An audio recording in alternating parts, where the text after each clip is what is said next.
আসসালামু আলাইকুম viewers, construction এক্সপিরিয়েন্সের পক্ষ থেকে আপনাকে স্বাগত।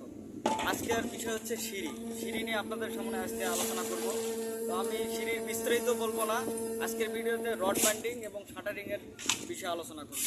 তো আমাদের এখানে সিঁড়ি সম্পূর্ণ রড বাইন্ডিং এবং শাটারিং কমপ্লিট হয়েছে। আপনাদের যদি দেখাই, সিঁড়ি রড বাইন্ডিং 5 ইঞ্চি এবং 6 ইঞ্চি সেন্টার টু সেন্টার ডিজাইনে দেওয়া আছে, ডিজাইন মোতাবেক করছে। আপনাকে দেখাই, এই যে হচ্ছে সিঁড়ির মেইন রড 12 মিলি, এখানে এই যে 6 ইঞ্চি 5 ইঞ্চি 5 ইঞ্চি।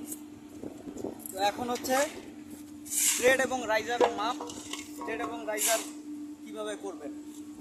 ট্রেড হচ্ছে যেখানে আমরা পা রাখি, ট্রেড হচ্ছে এই ধাপ এই ধাপের মাঝখানে, এটা হচ্ছে ট্রেড। আর খাড়া অংশটা হচ্ছে রাইজার। রাইজারের মাপ হচ্ছে 6 ইঞ্চি, ট্রেডের মাপ হচ্ছে 10 ইঞ্চি। আপনাদের যদি দেখাই, আমি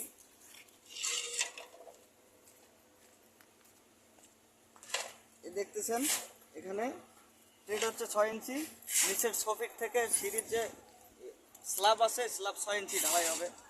উপরে যদি দেখাই আপনাদের,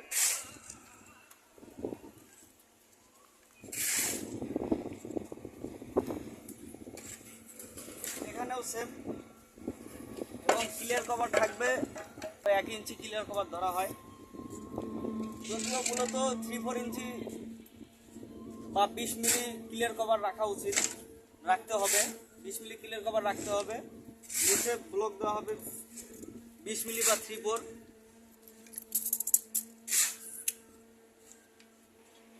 এতক্ষণ ক্লিয়ার কভার দেখালাম। তো পরবর্তী ধাপের জন্য যে এক্সটেনশন রড রাখা হয়, রডগুলো এখানে রেখে দিছে।